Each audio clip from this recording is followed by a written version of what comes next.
आप देख रहे हैं ताल ठोक के और हम चर्चा कर रहे हैं कि पाकिस्तान के खिलाफ क्या साथ बनेगा ब्रह्मास्त्र और उरी हमले के बाद क्या अब तक की सबसे बड़ी डिप्लोमेटिक तौर पर यह भारत का सबसे बड़ा कदम है। हमारे साथ स्टूडियो में शशांक जी मौजूद हैं, lieutenant general retired BS Jaswal मौजूद है, स्मिता प्रकाश हमारे साथ बनी हुई है, संबित पात्रा मौजूद हैं, साथ ही साथ अभय दुबे भी मौजूद हैं।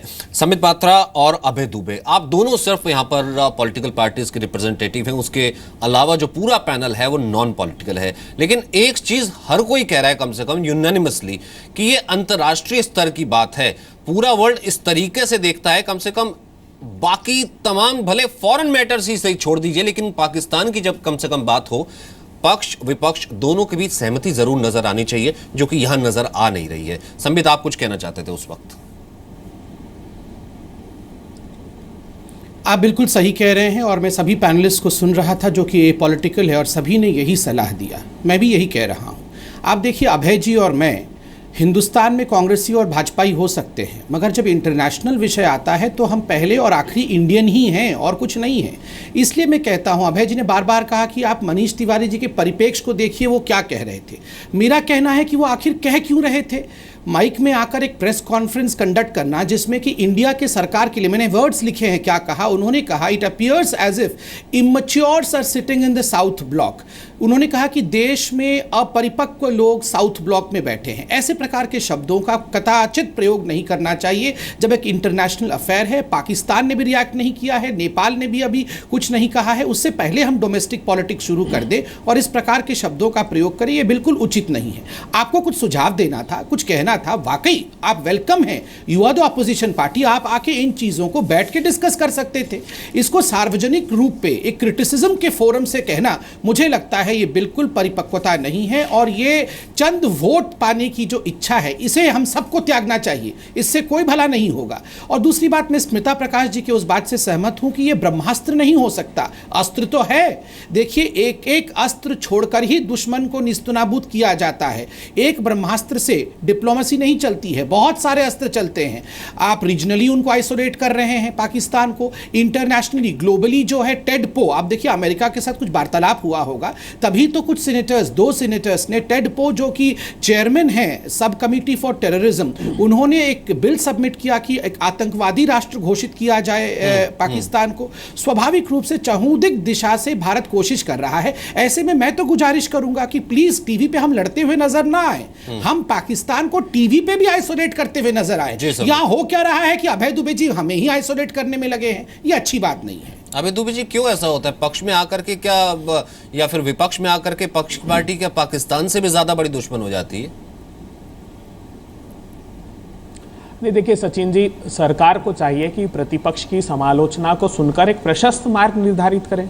इसमें जो स्मिता जी ने बात कही सार्क -1, लगभग वही प्रश्न हमने खड़ा किया। मैं संबित जी से कुछ 2-3 चीज़ें आग्रहपूर्वक कहना चाहता हूँ। आपने इंडस वाटर ट्रीटी में हमने देश में कहा कि कुछ लोगों ने कहा एब्रोगेशन हो जाना चाहिए, कुछ ने कहा रिव्यू करना चाहिए, सरकार ने भी उस पर मीटिंग की। मैं बताना चाहता हूँ कि आप ये देखिए, चिनाब पर और झेलम पर क्या ये पहली बार नहीं है, वो नॉन कंजम्पटिव यूज उस एग्रीमेंट में है हमारे लिए, लेकिन हमने उस पर दोनों पर डैम बनाए, बगलीहार बनाया, किशनगंगा बनाया, तब भी पाकिस्तान कोर्ट ऑफ आर्बिट्रेशन में गया, उसको रिजेक्शन वहां से हासिल हुआ। वो फिर वर्ल्ड बैंक में गया, वर्ल्ड बैंक में एडजुडिकेटर ने फिर कहा कि नहीं, आपका ऑब्जेक्शन हम नहीं स्वीकार कर सकते, वहां पाकिस्तान परास्त हुआ। हमने ये बात जब उठाई प्रेस कॉन्फ्रेंस में कि मोस्ट फेवर्ड नेशन का स्टेटस पाकिस्तान का खत्म होना चाहिए, तो ये प्रसन्नता की बात है। सरकार ने कहा कि हम उसको रिव्यू करते हैं, तो हम यही तो कहना चाहते हैं कि हम समालोचना करके एक प्रशस्त मार्ग सरकार को दिखाना चाहते हैं। प्रधानमंत्री ने कहा कि पानी और खून साथ साथ नहीं तो वैसे बता दीजिए ना, प्रेस कॉन्फ्रेंस करके माइक रख के पूरी दुनिया के सामने एक फोरम बना के कहने की क्या जरूरत है? नहीं, अगर ऐसा ही था, इतने बुलाए सरकार, हमने कहा ना, फोन कर देते फॉरेन मिनिस्ट्री में, फोन कर दिया होता, कि जॉइंट पार्लियामेंट्री सेशन बुला लीजिए, पूरी दुनिया देखती तमाशा। अरे सचिन जी, अब ये वो राजनीतिक दल बात कर रहे हैं जिन्होंने प्रतिपक्ष के अपने दायित्व को नहीं निभाया। मैं उस पर जाना ही नहीं चाहता, आज वो समय नहीं है। हमने कहा ज्वाइंट पार्लियामेंट्री सेशन बुला लीजिए और आप इन सारे मुद्दों को, क्योंकि प्रधानमंत्री जी ने बहुत अच्छी बात कही, खून और पानी साथ नहीं बह सकता, तो प्रधानमंत्री जी बिजली और खून भी साथ नहीं बहेगा। पाकिस्तान को इलेक्ट्रिसिटी का एक्सपोर्ट हम बंद कर दें, पाकिस्तान को शुगर का एक्सपोर्ट हम, तो हमारा जो ट्रेड है, वही तो कह रहा हूं कि सार्क में इन मुद्दों पर की जो फ्री ट्रेड एरिया है, उस अनुबंध को पाकिस्तान को बिल्कुल अलग थलग जब हम कर देंगे, तो सब बातें मानने को और तैयार थे, बात तो कीजिए, लेकिन ये तो बात ही सिर्फ और सिर्फ यहाँ पर पॉलिटिकल पोस्चरिंग करी हो रही है ना। अभी दुबे कौन नहीं जानता है, तो साफ नजर नहीं आ रहा। क्यों स्मिता जी, मुझे क्यों स्मिता जी सेकंड और दीजिए। नजर नहीं आ रहा? चलिए, आज जिन विषयों को हम लेने के बाद रेखांकित माइक कर रख के रहे जब प्रेस कॉन्फ्रेंस पत्रकारों को बता के की जाती है, ये किस तरीके की बात हुई? और यहाँ पे दुबे कह रहे हैं कि नहीं, हम तो यहाँ पर साथ ही दे रहे हैं। नहीं, कितने अच्छे सुझाव दे रहे हैं अभय जी, लेकिन जब इनकी सरकार थी तब तो कुछ नहीं किया। तब क्यों नहीं किया? जब 2009 में जब मुंबई अटैक्स हुए तब तो नहीं किया। तुलबुल नेविगेशन प्रोजेक्ट कब से पड़ा हुआ है, लेकिन उसमें भी कुछ नहीं हुआ। कुछ नहीं किया जी, मुझे बोलने दे, कुछ नहीं किया। आज तक जो भी सरकार आई है कभी कुछ नहीं करते। यही कांग्रेस सरकार है जिसने पाकिस्तान को विक्टिम ऑफ टेररिज्म कहा था। लेकिन आप बीजेपी सरकार को भी देख लीजिए, वो भी नहीं सीखे कांग्रेस की गलतियों से, आकर वही शॉल डिप्लोमेसी, उसके बाद ईद का न्योता, और उसके बाद ईद की बधाई और फिर जन्मदिन की बधाई। और जब ये करते हैं तो ये भूल जाते हैं कि पाकिस्तान अपनी दुखती रग को नहीं भूलता।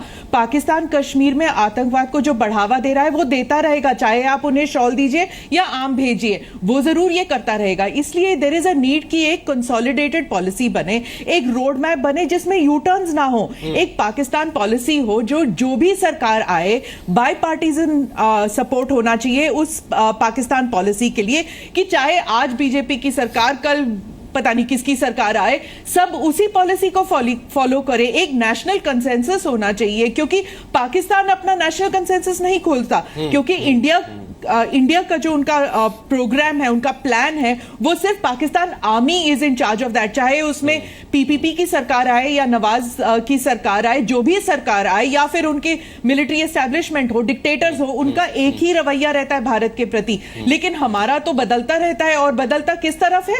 बदलता इस तरफ है कि वी आर नाइव। हम बार बार ये सोचते हैं कि अगर हम दोस्ती करेंगे तो उनका रवैया हमारी तरफ बदल जाएगा, लेकिन नहीं बदलता। इस नाइव अप्रोच के लिए, this naive approach has to be dropped by all political parties. ये बिल्कुल सही बात है। और शशांक जी, यहाँ पर पाकिस्तान का नजरिया बहुत बिल्कुल सही बात कही शायद। मैं थोड़ा सा इस पर रिएक्ट कर सकता हूँ जी। संबित जी बोलिए फटाफट, फिर मेरे को शशांक जी से कमेंट ले लें, 30 सेकंड।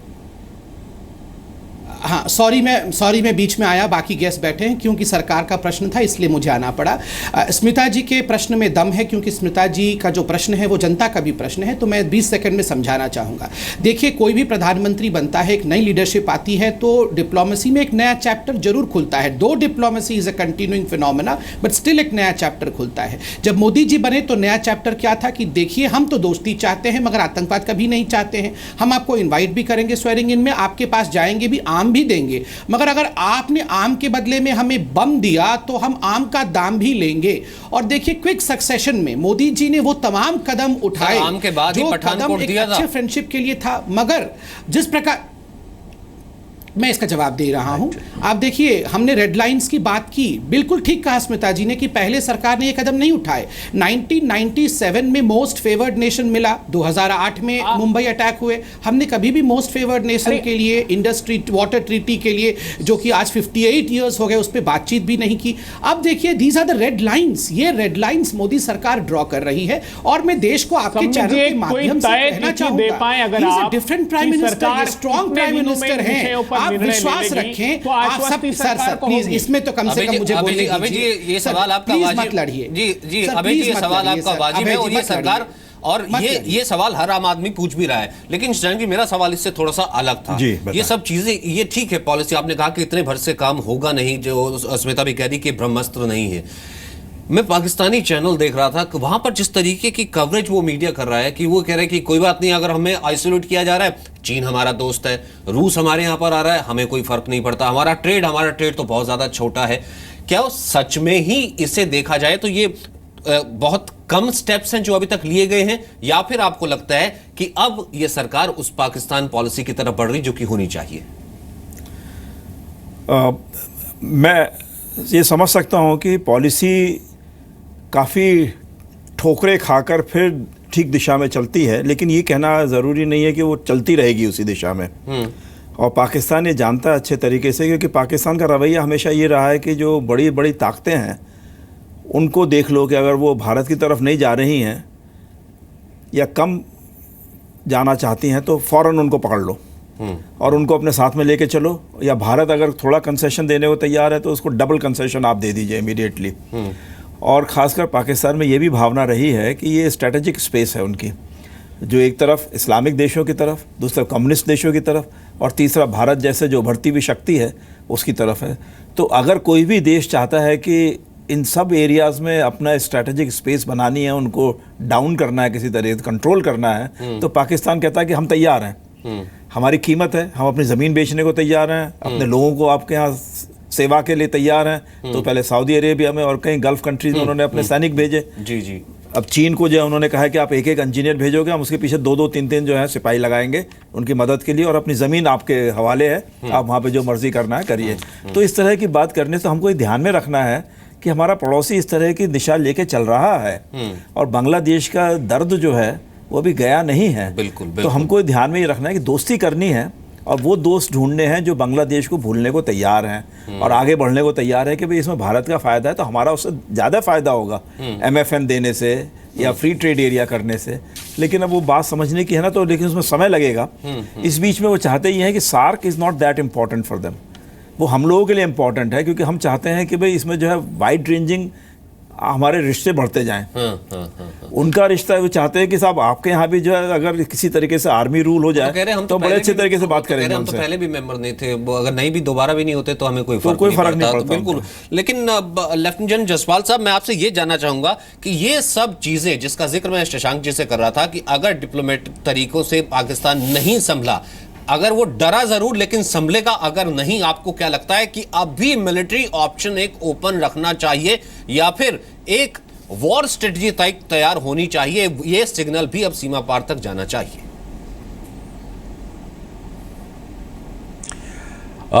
मेरे लिहाज से अगर मैं स्ट्रेटेजिक लेवल से बात करूं तो हमारे elements of comprehensive national power हैं, उसमें मिलिट्री भी एक ऑप्शन है। जब हम एक सामूहिक तरीके, कॉम्प्रिहेंसिव तरीके से अप्रोच करते हैं तो किसी के खिलाफ अगर मुहिम है तो सारे के सारे elements of comprehensive national power उसके ऊपर हावी होने चाहिए। उसके लिए मिलिट्री ऑप्शन, क्योंकि मिलिट्री ऑप्शन दो प्रकार के होते हैं। एक तो जो लोकल टैक्टिकल एक्शन, जहाँ पर एक्शन हुआ है वहीं पे करना। दूसरा जो है तजवीज़ बनाकर एक बड़े तौर पर मुहिम करना। और तीसरा ये है कि हम एक टोटल वॉर, हॉरिजॉन्टल वॉर वो करें। इसमें ऐसा है कि अगर हम टोटल वॉर भी करते हैं तो क्या पाकिस्तान टेररिज्म छोड़ देगा? नहीं छोड़ेगा। लेकिन अगर हम लोकल टैक्टिकल एक्शन में जो है एनर्जी इतनी डालते हैं कि पाकिस्तान हर्ट होता है तो काफ़ी उस पर असर होगा। मकसद हमारा लड़ाई करना नहीं है, क्योंकि लड़ाई से कोई सल्यूशन नहीं मिलता है। हाँ, टैक्टिकल एक्शन जो जिसमें दम है वो करना बहुत ज़रूरी है, जवाबी दम जैसे कहते हैं, ताकि उसको भी हर्ट हो। बिकॉज़ अगर लड़ाई हम अगर करते हैं और पूरी तौर से, और पाकिस्तान जैसे उनके डिफेंस मिनिस्टर ने कहा है, मुझे हंसी आती है कि वो कहते हैं हम आपके देश को नेश्ते नाबूज कर देंगे। ये हमारे जो फर्स्ट स्ट्राइक, जो हमने नो यूज़ फर्स्ट स्ट्राइक हमने बोला है, उसका फ़ायदा उठा रहे हैं। लेकिन मैं उनके डिफेंस मिनिस्टर साहब को बताना चाहूँगा एक हम्बल तरीके से कि अगर वो हम पे बंदूक तान रहे हैं तो ट्रिगर प्रेस करने से पहले हम कुछ नहीं करेंगे। हमें जो अपनी पॉलिसी भी डिक्लेयर कर देनी चाहिए, नो फर्स्ट यूज़ की जगह no first use, but if threatened, will counter the threat before it manifests in effect on us। जी, इससे पहले कि हमारे पे उसका असर हो, हम उसको उसके अंदर ही वहां पर दबा देंगे उसको। जी, जाहिर सी बात है, ये संदेश भी कहीं ना कहीं, बिल्कुल ये संदेश भी कहीं ना कहीं ज़्यादा ज़रूरी है। 30% तो बलूचिस्तान में।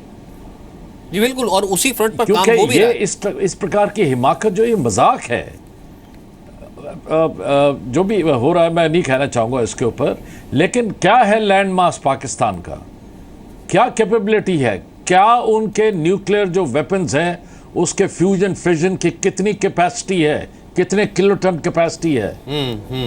उनको एहसास नहीं कि हमारा जो किलोटन की कैपेसिटी है एक्टिवेट करने की एक एक बम की, वो कितनी है। अबे छोटे छोटे बम लेके जो है मजाक करना, ये खैर शायद तभी ले जहां एक तरफ वो कह रहे हैं कि आई डोंट केयर, वहीं कहीं ना कहीं डरा हुआ ये साफ नजर भी आ रहा है पाकिस्तान। संक्षिप्त में, हालांकि वक्त खत्म हो गया है, संबित और अभय जी मैं आपसे दोनों से एक रिएक्शन लेना चाहूंगा।